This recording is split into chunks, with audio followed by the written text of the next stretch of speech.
Bueno, señores, tal como habíamos anunciado, tener en esta mañana la participación del licenciado Janoy Vargas, que ya había estado en el programa anteriormente y que está con nosotros otra vez porque tiene novedades e ideas importantes que compartir con el auditorio. El licenciado Janoy Vargas es el director ejecutivo de la Fundación Volver. Muy buenos días, licenciado, mucho gusto, encantado de que esté con nosotros otra vez. Bien, agradecido de compartir con ustedes y de verdad honrado de tener la oportunidad de plantear temas tan importantes y que este programa sea un eco en ese sentido, porque cuando hablamos de salud mental estamos hablando de lo que se visualiza pudiera ser la próxima pandemia si no se le pone atención. ¿Cómo así? ¿Por qué el tema de la salud mental puede convertirse en una pandemia? Mira, no lo digo yo, lo dicen especialistas que tuvieron convergencia a solicitud del Banco Interamericano del Desarrollo. Eso salió ahora en el periódico El Listín Diario. Una serie de especialistas en el tema de la salud mental desarrollaron un foro virtual donde casualmente este era el tema, es decir, salud mental, próxima pandemia en interrogante. Y se pone de manifiesto realmente que aparte de tener la realidad de un virus que afecta a la salud a nivel físico, también nosotros tenemos un tema relacionado con la salud mental que de igual manera progresa. ¿Por qué? Porque cuando progresa el miedo, cuando progresan sentimientos de culpa, de vergüenza, pasiones humanas que generan intranquilidad o condiciones que favorecen el hecho de que personas que tengan una predisposición genética hacia lo que es desarrollar una problemática de salud mental o se envuelvan en un sistema de vida que lo precipite, entonces estamos hablando de un problema serio, potencial a nivel de la salud mental, que ya lo estamos viendo, porque dicho sea de paso, quienes nos dedicamos a esto, no solamente en primer nivel de atención, sino en segundo nivel de atención, que implica internar personas, estamos viendo un nivel de demanda que, dicho sea de paso, es contrastante también con el poder adquisitivo a nivel económico. Y ese contraste te presenta un fenómeno de salud bastante serio al que hay que ponerle atención. Ok, pasado los 15 años que usted tiene como director ejecutivo de la Fundación Volver y el tratamiento, la asistencia, ya sea de forma ambulatoria como residencial de diferentes pacientes, ¿usted piensa que ha habido un incremento o en su vivencia ha habido un incremento de la demanda de este tipo de servicios? Y le pregunto, claro que sí. ¿Por qué? Si es porque se está visibilizando más y la gente acude con más conciencia a recibir este tipo de tratamiento, que ya no lo ven como una vergüenza, sino que como una realidad, o que realmente ha aumentado las enfermedades mentales en la República Dominicana. Bien, vuelvo a reiterar, en el sentido práctico hemos tenido una demanda que es histórica a nivel de pacientes ingresados, de número de camas ocupadas y todo eso. Aparte de eso, es un anuncio que se hace desde la Organización Mundial de la Salud, desde la misma ONU, en donde se solicita a los gobiernos, sobre todo aquí en América Latina, incluir en el presupuesto el tema de la atención para salud mental, es decir, aumentar su nivel de respuesta relacionado con el tema. Y nosotros sabemos que el Estado maneja mucho agobio por diferentes vías relacionados con el impacto de la pandemia a nivel de lo económico, a nivel de aspectos socioculturales, a nivel de las políticas mismas. Nosotros lo sabemos, pero la idea de salud tiene que trascender simplemente en cuanto a combatir el virus. Tiene que trascender, tiene que enfocarse en el impacto que está generando en el orden de la salud mental. Y por lo tanto, las políticas públicas enfocarse en dar una atención, no solamente en primer nivel de atención en cuanto a lo preventivo, que es ahí donde tenemos el problema, porque los que tienen más posibilidades económicas, cuando ven en algún familiar que tiene insomnia, que está cayendo en un cuadro depresivo, que, por ejemplo, está manejando unos niveles de ansiedad que le están alterando emocionalmente. Bueno, pues esas personas pueden ir a consulta y pueden pagar un profesional y un proceso de tratamiento para detener el problema ahí. Pero la población más vulnerable, la población que no está dentro de su poder adquisitivo, solicitar y obtener este servicio. ¿Por qué? Porque la respuesta dentro del sector salud es pobre, y no en este gobierno, porque este gobierno ahora que está iniciando, sino históricamente, a nivel de presupuesto y a nivel de profesionales incorporados al trabajo. Y más cuando nos estamos enfrentando a psicólogos incluso que están siendo despedidos, que es una observación que hemos hecho desde el Colegio Dominicano de Psicólogos, al INAIPI, que le hemos planteado respuesta en relación a esto. Es decir, ahora que más se necesita la incorporación de profesionales, vemos que no solamente se están excluyendo, sino también nos preocupa incluso el hecho de que en los aumentos salariales relacionados con el tema de salud, muy bien que se les reconoce al médico su labor y se hace un reajuste salarial, pero el psicólogo y la psicóloga sigue manteniendo un sueldo base de 28,000 pesos, cuando la nación está en mayor nivel de demanda de sus servicios. Entonces, a eso es que nos estamos refiriendo, a mejorar el número de la respuesta en cuanto al número de camas disponibles. No es posible que más de 10 millones de habitantes tengamos solamente 60 camas aproximadamente desde la salud pública para internar personas, ya que donde se generan crisis, ni tampoco que haya que sacarlos rápido de las unidades de crisis, agotando a veces procesos de terapia electroconvulsivas, es decir, electroshock, porque hay que buscar una respuesta rápida a esa crisis, porque tiene una idea suicida, porque está depresivo. Es decir, no se le da tiempo a que los medicamentos muchas veces hagan el efecto del lugar, las moléculas hagan el efecto del lugar, porque hay que sacarlos rápido porque vienen otros.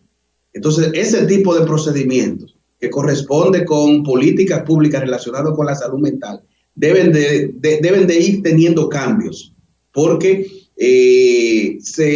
tenemos una ola de demanda relacionada con el tema y se nos avecina un problema significativo si no preparamos las bases para la atención. ¿Ustedes a través de la Fundación Volver o a través de afiliaciones con otras asociaciones, usted menciona de psicólogos, han tenido algún acercamiento con quienes tratan esas políticas públicas en cuanto a la salud y a la salud mental, por ejemplo, el Ministerio de Salud Pública, por ejemplo? Sí, a través del CODOPSI, que es del que soy parte como financiero, hemos establecido contacto con el ministro Plutarco, incluso con Raquel Peña. Nos hemos acercado, hemos hecho denuncia de lo que son despidos que hemos considerado hasta masivos de colegas de la profesión, y hemos tenido la respuesta, la receptividad en cuanto a ser escuchados, y estamos teniendo la paciencia en cuanto a saber que son muchas aristas las que hay que visualizar en este fenómeno social que estamos viviendo, pero al mismo tiempo nos mantenemos expectantes y solícitos de que se dé una respuesta al tema, porque de verdad que nos preocupa la salud mental de este país. Nos preocupa históricamente. ¿Por qué? Porque vuelvo a repetirte, un presupuesto que hasta ahora ha sido el 0.38% de lo que se le da a salud pública, es decir, para ser dedicado a la salud mental, y que no nos permite tener una respuesta amplia, desahogada, efectiva, en un momento como este, porque en momentos anteriores, con una facilidad de las personas para irse al sector privado, ¿verdad? Porque no estábamos bajo un fenómeno y una crisis como este en el orden económico, porque los seguros, dicho sea de paso, esa es otra solicitud que estamos haciendo a nivel de lo que son las políticas públicas, establecer que las aseguradoras, las ARS, empiecen a dar las coberturas del lugar de manera formal en cuanto al segundo nivel de atención, sobre todo, y que mejoren la propuesta para el primer nivel de atención, porque a un psicólogo lo que le dan son 300, 400 pesos a nivel del seguro por una atención psicológica, que básicamente se va de 40 minutos a 1 hora, y en donde a veces tú te vas con un test que hiciste en 1 hora, te vas a corregir los 7 y 8 horas a la casa. Entonces, eso no es justo, y razón por la cual muchos profesionales no se abocan a la propuesta de las aseguradoras para que haya cobertura a los clientes. Hanoi, ¿cuáles patologías, cuáles sintomatología aborda la Fundación Volver, y cuáles son las que más demanda actualmente ustedes acusan? Bueno, te puedo decir que desde la Clínica Conductual Volver abarcamos todos los temas relacionados con la salud mental. Ahora, históricamente, considerando que estamos hablando de nuestro expertise, que son los temas de adicción, es la mayor demanda que tenemos. Es decir, asistencia por trastornos, sea por abuso de sustancias psicoactivas o por comportamientos adictivos, ya relacionados con actividades. Esa es la mayor demanda. Por ejemplo, ¿cuáles son los comportamientos adictivos relacionados con actividades? Ok, juegos de azar, ludopatía, estamos hablando de trastorno por uso compulsivo de los juegos electrónicos, ya además en adolescentes y en jóvenes, personas que hemos incluso tenido que hacer operativos de irle a buscar porque están tan compulsivos dentro de una habitación, por ejemplo, que no salen de la habitación jugando compulsivamente, por ejemplo, juegos electrónicos, para decirte algo. Eso ahora mismo a nivel de la pandemia está impactando mucho, porque al tener a los adolescentes, incluso los niños, mucho tiempo en la casa, y lo que eso le genera a nivel de ansiedad a una madre o a los padres que están dentro de la casa, se le está dejando mucho tiempo a los niños en las habitaciones con sus dispositivos electrónicos, y está promoviendo un nivel de compulsividad tal que ahorita vamos a ver el impacto, y lo estamos viendo. Estamos viendo porque ya incluso la Organización Mundial de la Salud considera como un trastorno la compulsividad relacionada con los juegos electrónicos. Y en un momento como este, donde una persona se pase 7, 8, 10 horas, un niño, un adolescente, es decir, en actividades con juegos electrónicos, ha de saberse que eso va a resultar en un problema en cuanto a la salud mental. Es decir, se está, aparte de los cambios bioquímicos en el cerebro, a nivel neurodopaminérgico que se están dando, aparte de eso, ese hábito compulsivo, esa dedicación de tiempo, esa sobreestimulación al cerebro, dicho sea de paso, luego va a contrastar con el estudio per se, que implica una abstracción menos sensual para el niño, como leer un libro o poner atención ante una clase en la pizarra. Eso va a resultar un impacto a nivel de lo que es el elemento del aprendizaje. Y yo te lo puedo decir porque incluso a nivel de la adolescencia y la preadolescencia estamos teniendo una demanda muy significativa. Es decir, antes tú tener en tratamiento un adolescente de 15 años o un preadolescente de 11, 12 años, eso era algo extraño. Sin embargo, te puedo decir que menores de edad tenemos unos 4 o 5 personas siendo atendidas. Es decir, eso es mucho a nivel histórico en cuanto a nuestra trayectoria de trabajo, sin ser una institución dedicada específicamente a menores de edad, porque hay instituciones que se dedican a esa población y lo ven con más frecuencia. Ok, y el uso de las sustancias psicoactivas o las drogas ilegales en este medio, en la pandemia o en el consumo en la República Dominicana, ¿Se ha mantenido estable con relación a años anteriores o ha habido una incidencia, un aumento? Mira, lamentablemente, aquí tenemos un observatorio que se creó a nivel del Consejo Nacional de Drogas, que no le hemos visto la efectividad práctica para crear líneas basales desde el punto de vista estadístico, para tener un conocimiento de cómo va el fenómeno de la adicción, incluso en un momento tan importante como este, a nivel de la pandemia, y que no se puede justificar porque creo que ha habido el presupuesto para eso, pero yo no te podría decir a ciencia cierta, salvo lo que vemos dentro de nuestra estructura institucional, qué está pasando. Ahora te puedo decir lo que está pasando en otros países, que sí hay una preocupación de crear las estadísticas para enfrentar el fenómeno. Por ejemplo, en Canadá ha habido un 20% del aumento del consumo de alcohol en las personas que consumen alcohol. Ha habido un aumento como resultado de manejar la ansiedad, porque recuerda que te dije que junto con el virus marcha el miedo, y el miedo es un precipitador de los trastornos mentales de una forma, ¿qué te puedo decir?, notoria. Entonces, la gente, para manejar esa ansiedad, ¿qué hace?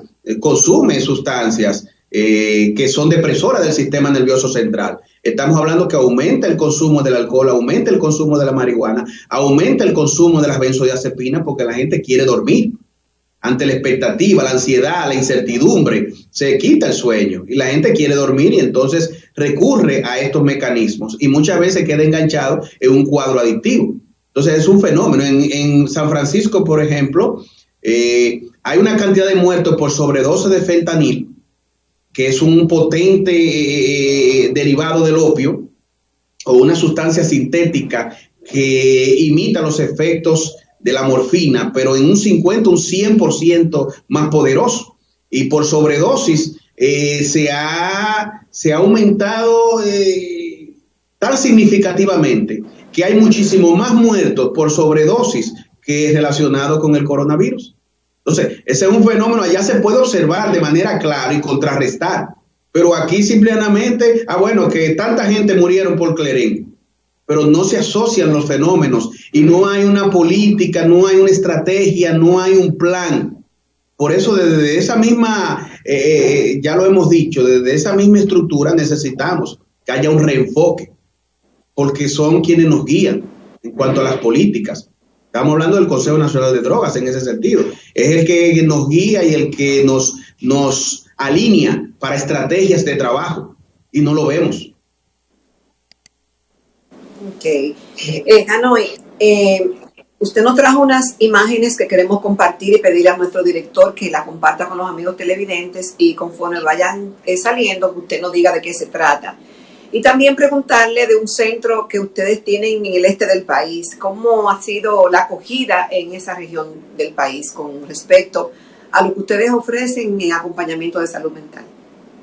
Mira, yo soy creyente y yo le doy gracias a la providencia divina que, vamos a decir, meses antes, bueno, casi un año antes de comenzar esta pandemia, nos proveyó la facilidad de irnos a instalaciones abiertas, que nos ha permitido, a través del otro centro que tenemos aquí en la capital, recibir a las personas en corta estadía, agotar los procesos farmacológicos, analíticos y evaluativos, y luego dirigirlo a un espacio de suma protección en cuanto a lo que es el riesgo, ¿verdad?, de estar hacinados, apiñados en espacios pequeños con lo que es el riesgo de contraer el virus. Entonces, ¿por qué? Porque nos hubiésemos visto afectados como se han visto afectados muchas entidades que tienen los espacios muy estrechos y que tienen que limitar su capacidad de ingreso y de servicios. Entonces, nosotros allá en San Pedro tenemos una propiedad de unos 59 tareas que con un perímetro de unas 9 tareas cercadas, en donde tenemos espacio suficiente para tener o asumir la demanda que estamos asumiendo en el presente. Ahora, ¿qué le hemos planteado al Estado? ¿Qué le estamos planteando? Le estamos planteando un acuerdo interinstitucional que dé como resultado que podamos aumentar 50 o 100 camas más mediante anexos para recibir y dar atención a muchas personas que son de la zona, que tienen un problema serio en su casa a nivel de salud mental con un pariente, porque aquí debo decirte la verdad, el que no anda andando en la calle, lo tienen amarrado en el patio o metido en una habitación. Y cuando se sale de las manos el problema, vemos como lo que pasó en Jaina, donde el día del cumpleaños de una madre, el hijo la mató de una puñalada, el día de su cumpleaños, y el muchacho, un muchacho con problemas de esquizofrenia. O lo que vemos en Santiago, un señor que asfixió a su papá sentado en una mecedora. Esa es la realidad que estamos viviendo en este país relacionado con ese tema. Y la zona este, cuando tú vas a buscar servicios de salud mental, sobre todo el segundo nivel de atención, tú vas y en el mismo Punta Cana ya, tú no tienes servicio de salud mental, para decirte algo, para ponerte un extremo de un área donde está desarrollada económicamente y en donde tienen que ir especialistas de aquí de la capital allá 1 o 2 veces a la semana para atender casos. Entonces, los centros hospitalarios, se crea la dificultad de que la gente no quiere ir a los centros hospitalarios porque son un foco de transmisión del virus, el hacinamiento, el tránsito. Entonces se hace necesario buscar alternativas y nosotros estamos presentando ser una alternativa, pero en alianza con el Estado, porque no podemos crear un proyecto, crear una disponibilidad que luego no se va a sostener en la calidad del servicio, que es lo que ha pasado históricamente con centros médicos hospitalarios que lo han creado de manera suntuosa y después entonces no hay ni siquiera el cloro ni el Mistolín para lavar los baños.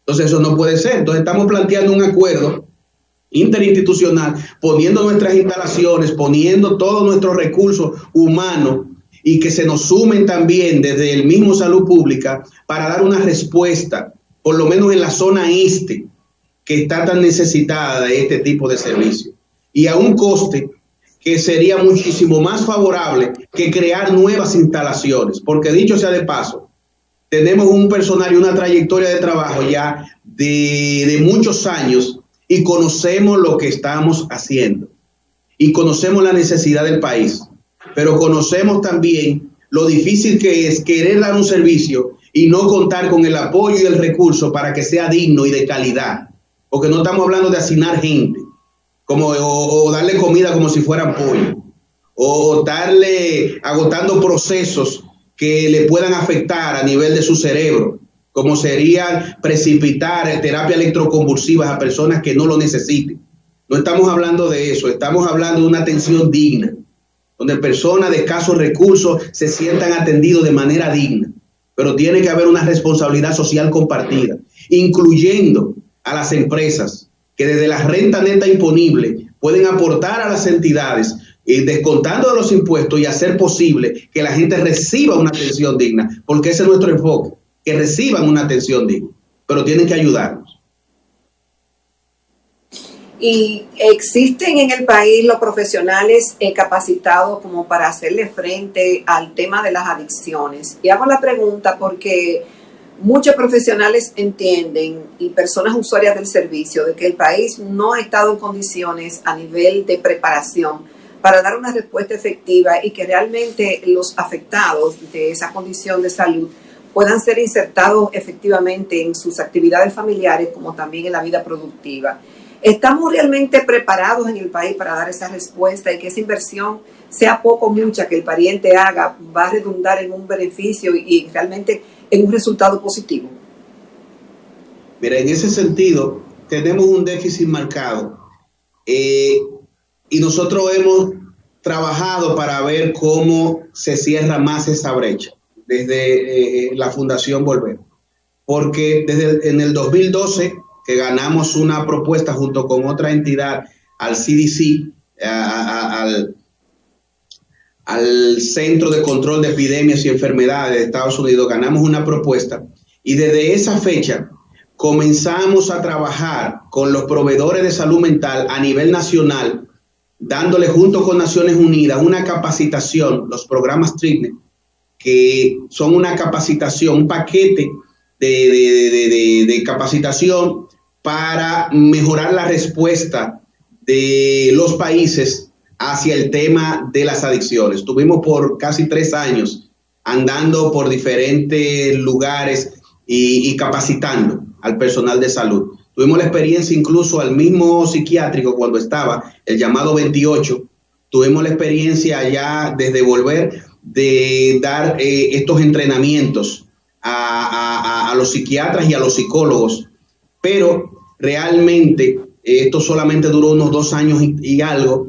El presupuesto se nos agotó y básicamente no pudimos completar como hubiésemos querido la tarea. Sin embargo, en el país, las universidades, que dentro de las políticas educativas debería estar dentro del pensum, poder capacitar para eficientizar a los proveedores de salud mental su atención en relación a los temas de las adicciones. Y eso todavía no lo hemos logrado. Hay universidades que le he visto, que quiero reconocerlo, como es la UTE, a través de algunos de sus profesores a nivel de psicología. La UAS ha hecho algunos esfuerzos en ese sentido, pero todavía no está institucionalizado. Y eso lo hemos solicitado, lo hemos promovido, lo hemos hablado bastante, porque nosotros tenemos un problema serio en la atención multidisciplinaria en el tema de las adicciones. Es decir, la convergencia entre psicólogo, psiquiatra, trabajador social, enfermería, especialistas de la medicina y personas también que se han recuperado y que tienen esa capacidad de motivación al cambio para las personas con problemas de adicción. La convergencia multidisciplinaria de cada uno de esos elementos como recurso humano, nosotros hemos tenido problemas para crear esa convergencia. Y por eso tenemos paradigmas de tratamiento que son aislados, que atienden una cosa pero tienen deficiencia para atender la otra. ¿Por qué? Porque no hay una alineación y desde la salud pública ha habido deficiencia en esa parte, porque hay que decirlo. Es decir, muchos centros no están alineados con la idea de salud en cuanto a sus servicios de rehabilitación.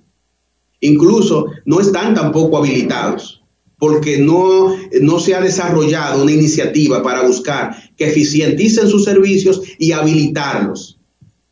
¿Entiendes? Entonces, eso es un déficit marcado que tenemos. Bueno, agradecemos todo lo que va la participación del licenciado Manuel Vargas, quien es el director ejecutivo de la Fundación Volver, por compartir con nosotros todas estas informaciones de alto interés para el país. Muchísimas gracias, hasta pronto. Señores, vamos a una pausa y regresamos con la recta final de Telematutino 11.